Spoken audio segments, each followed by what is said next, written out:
கல்யாணம் ஃபிக்ஸ் ஆயிடுச்சா? தமிழ் மேட்ரிமோனிக்கு தேங்க்ஸ் சொல்லணும். 26 வருஷத்துக்கு முன்னாடி இதே தமிழ் மேட்ரிமோனி மூலமா தான் இவ அம்மாக்கும் கல்யாணம் பண்ணேன். கல்யாணம்னாலே தமிழ் மேட்ரிமோனி தான். ரைட். திரு சாமிநாதன், இது அதான் நான் ஏற்கனவே சொன்ன மாதிரி தான். இப்போ விஜய் வந்து ஒருவேளை இப்போ திரு பெருமாள்மணி சொல்கிற மாதிரி 2 இலக்கங்களில் வாக்குகளை அவர் வாங்குவார் அப்படின்னா அது யாருக்கு பாதகமாக இருக்கும்? அதிமுகவா திமுகவா? அவர் சொல்றாரு முதலமைச்சராவா அல்லது எதிர்க்கட்சி தலைவராவா வருவாருன்னு சொல்றாரு. ஒருவேளை அவர் எதிர்க்கட்சி தலைவரா வந்தா யார் முதலமைச்சர்? ஒருவேளை விஜய் அவர்கள் முதலமைச்சராக பெருமாள்மணி அண்ணன் அவர்கள் பார்க்க வேண்டும் என்று விரும்பினால் இந்த தேர்தலில், எதிர்கால தேர்தலை பத்தி நான் பேசல, பெருமாள்மணி அண்ணன் அவர்கள் நம்ம 26 பார்க்க வேண்டும் என்று சொன்னா, அதான் சொல்றேன், இந்த தேர்தலே பார்க்க வேண்டும் என்று சொன்னால் விஜய் மீண்டும் சினிமாவில் நடிக்க வேண்டும், சங்கர் அவர்கள் முதல்வன் பார்ட் 2 இயக்க வேண்டும். இந்த 2 சம்பவம் நடந்துச்சுன்னா நடந்துரும். நீங்க ஒரு உழைப்பு என்பது அபரிவிதமான உழைப்பை செலுத்தணும். நீங்க முதல்ல களத்துக்கு வந்தாச்சு, களத்துக்கு வந்தா ரொம்ப அபரிவிதமாக உழைக்கணும். நீங்க பெருமாள்மணி நான் சொல்றேன், களம் மாறிக்கிட்டு இருக்கு, இங்க எலைட் அரசியலுக்கான புரிதல்ல மக்கள் இருக்காங்க அப்படின்னு சொல்றாரு. இல்ல அதுதான் நான் சொல்றேன் சார். கிட்டத்தட்ட அவர் சொல்றதுல பாதி சரி. பெண்கள் ஓட்டு இருக்கிறது, குழந்தைகளே வீட்டுல சொல்றாங்க எல்லாரும் நீங்க வந்து விஜய்க்கு போடுங்கன்னு குழந்தைகள் சொல்றாங்க, இளைஞர்கள் ஓட்டு இருக்கு. நான் என்ன கேட்கிறேன், அவர் சொல்லக்கூடிய அந்த 90 லட்சம் ஓட்டும் அப்படியே ஒரு 10 தொகுதிக்குள்ள உட்கார்ந்துருந்தா அல்லது ஒரு 50 தொகுதியா பரவி அந்த 90 லட்சம் பேர் போய் போட்டாங்கன்னா அது ஓட்டா மாறும். அந்த ஓட்டுகள் தமிழகம் முழுவதும் பரவி இருக்கிறது. நீங்க ஒரு தொகுதிக்குள்ள ஒரு 20,000 ஓட்டு எடுக்கலாம். இன்னைக்கு இருக்கிற வேல்யூனுடைய அடிப்படையில 20,000 முதல் 25,000 வரை கூட வாக்குகள் போகலாம். அதிகபட்சம் ஒரு 20% கூட தொடரும் அதிகபட்சம். நீங்க தேர்தல் நெருக்கத்துல சார், இப்போ நானும் கிராம பகுதிகளில் இருக்கிறேன், நானும் ஒரு கடைக்கோடி கிராமத்துல இருக்கிறேன். எங்க வீட்டுல திமுகல இருந்தும் அண்ணா திமுகல இருந்தும் டெய்லி அந்த வழியில வர்றாங்க, கொடியெல்லாம் முடிச்சுட்டு வர்றாங்க, வீடுகளில் வந்து துண்டு பிரசுரம் கொடுக்குறாங்க, விழிப்புணர்வு பதாகைகள் கொடுக்குறாங்க, எங்களோட தேர்தல் வாக்குறுதி இதுன்னு கொடுக்குறாங்க. தாவேக்கா தரப்புல இருந்து இதுவரை யாருமே வரலையே கிராம பகுதிகள் எல்லாம். நம்ம இன்னும் டிஜிட்டல்ல மட்டுமே பார்த்துட்டு இருப்பாங்க, ஓட்டு போட்டுருவாங்க என்பது எனக்கு தெரிந்தது ஒரு 15% வாங்கலாம். 2 திராவிட கட்சிகளையும் அவர் பாதிப்பார், திமுகவையும் பாதிப்பார், அண்ணா திராவிட முன்னேற்ற கழகத்தையும் பாதிப்பார், 2 கட்சிகளையும் கண்டிப்பாக பாதிப்பார் அப்படின்னு தான் நான் பாக்குறேன். ரொம்ப குறிப்பா இளைஞர்கள் ஓட்டு எடுப்பாருங்கிறாங்க. அதிமுக இன்னைக்கு இளைஞர்களே இல்ல. சோ அது அதிமுகவுக்கு லாபம். அவர் இளைஞர்கள் ஓட்டு எடுத்தா அதுல சீமான் அவர்களும் திமுக அவர்களும் பாதிக்கப்படலாம். அவர் அரசுக்கு எதிரான மனநிலை கொண்டவர்கள் வாக்க வாங்குறாருன்னா அது அதிமுகவுக்கு பாதிப்பு.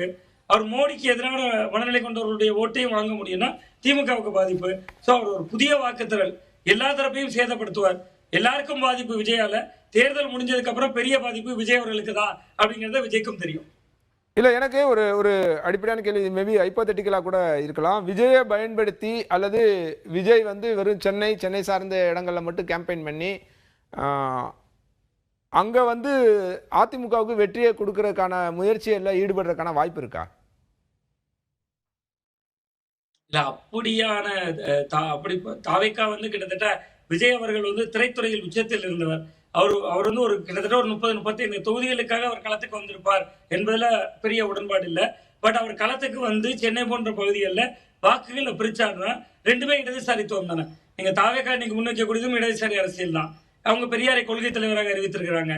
பாஜக இல்லாத ஒரு அணியில் இல்ல, நான் கேட்கறது அந்த வாக்கு வித்தியாசம் இல்லையா? ஒவ்வொரு தொகுதியிலையும் இப்ப நீங்க குறிப்பிட்ட மாதிரி 20%, 30%, சில தொகுதிகளில் இப்ப நான் பேசினேன், சில தொகுதிகளில் 35,000 வாக்குகள் வரைக்கும் அவங்க எடுக்கக்கூடும் அப்படின்லாம் சொல்றாங்க. அந்த மாதிரியான கடந்த எலெக்ஷன்ல நம்ம பார்த்தோம், கடந்த தேர்தலில் பார்த்தீங்கன்னா டீனர்ல 136 ஓட்டுகள் தான் மொத்தத்துக்கே வித்தியாசம் இருந்தது. இந்த மாதிரியான நெருக்கடி இருக்க தொகுதிகளில் அவரை களத்தில் இறக்கி விட்டு அவர் வேலை பார்த்து அந்த ஓட்டுகளை அவர் பிரிக்கிறதுக்கான வாய்ப்பு இருக்கான்னு கேட்கிறேன். அது வந்து திமுகவோட வெற்றியை பாதிக்குமா? நிச்சயமா பாதிக்கும் சார். திமுகவுக்கு தான் பெரும் பாதிப்பு இருக்கும். நீங்க சென்னைன்னு மட்டும் இல்ல, கடைக்கோடி வரையில இதுல அதிகமா பாதிக்கப்பட போகுது விஜயால திமுக தான். அதுல சென்னையில எல்லாம் கடுமையாக இருக்கும் சார். ஆன்டி இன்கம்பன்சியை உருவாக்குறதுல எடப்பாடி பழனிசாமி அவர்கள் பெரிய வெற்றி பெறல. அப்படி வெற்றி பெற்று பாருன்னா 2024 தேர்தலில் பாஜகவும் அதிமுகவும் எடுத்தது கூட சதவீதமாக இருந்திருக்காங்க.